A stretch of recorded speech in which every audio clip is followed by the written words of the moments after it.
అందరికీ నమస్కారం. స్వాగతం 674.26 TGMS Dharmaram voice green FM radio station కి. ఈ రోజు ప్రత్యేకంగా మనం వినాయక చవితి కథను వినబోతున్నాం. అయితే మీరు సిద్ధమేనా? ఒకసారి పార్వతీదేవి స్నానం చేస్తూ తాను ఒంటరిగా ఉండకుండా సహాయం చేసే ఒక చిన్న పిల్లవాడిని మన్నుతో తయారు చేసింది.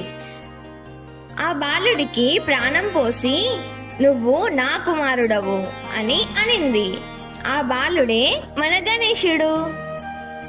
ఒకరోజు పార్వతీదేవి స్నానం చేస్తూ గణేశునికి చెప్పింది, నేను చెప్పేంత వరకు ఎవరిని లోపలికి రానివ్వద్దు. సరిగ్గా ఆ సమయానికే శివుడు అక్కడికి వచ్చి లోపలికి వెళ్దాం అనుకుండు. కానీ గణేశుడు అడ్డుకున్నాడు.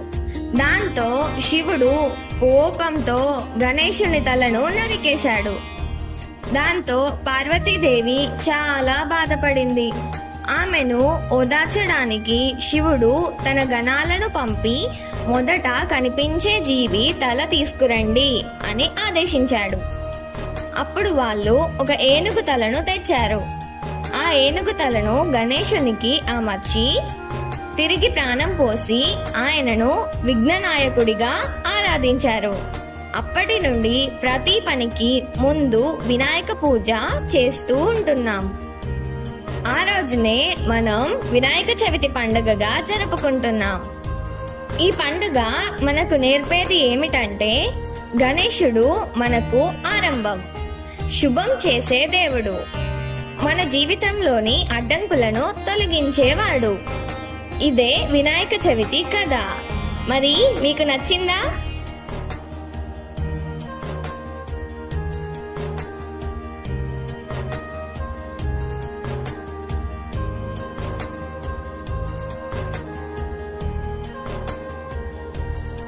అందరికీ వినాయక చవితి శుభాకాంక్షలు. మనం ప్రతి సంవత్సరం వినాయక చవితిని చాలా ఆనందంగా జరుపుకుంటాం. కానీ ఈ పండుగను జరుపుకునేటప్పుడు ఒక ముఖ్యమైన విషయాన్ని అందరూ గుర్తుంచుకోవాలి. మట్టి గణపతిని ఇంటికి తెచ్చి పూజిస్తే అది పర్యావరణానికి హితం. ఎందుకంటే మట్టి విగ్రహాలు నీటిలో చాలా త్వరగా కలిసిపోతాయి, ఎట్లాంటి కాలుష్యం చేయవు. కానీ ప్లాస్టర్ ఆఫ్ ప్యారిస్ విగ్రహాలు నీటిలో అంత త్వరగా కరగవు, రసాయనాలు కలిగి ఉంటాయి.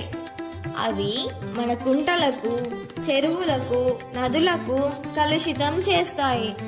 చేపలు, పక్షులు, జంతువులు కూడా దానివల్ల నష్టపోతాయి. అందుకే ఈ సంవత్సరం మనమంతా కలిసి ఒక సంకల్పం చేసుకుందాం. ప్లాస్టర్ ఆఫ్ ప్యారిస్ గణపతి వద్దు, మట్టి గణపతే ముద్దు. మట్టి గణపతి ప్రకృతి యొక్క మిత్రుడు, ప్లాస్టర్ ఆఫ్ ప్యారిస్ గణపతి పర్యావరణ శత్రువు. అందుకే ఫ్రెండ్స్, మనం ఈ పండుగను గణపతి బప్పా యొక్క ఆశీర్వాదాలతో పాటు ప్రకృతిని కాపాడుతూ జరుపుకుందాం. Ganapati Bappa Morya, environment friendly Bappa Morya. రథం ఎక్కి వస్తున్నాడు, జోర్సే బోలో గణపతి, విఘ్నం తొలగించుతాడు, ప్యాసే బోలో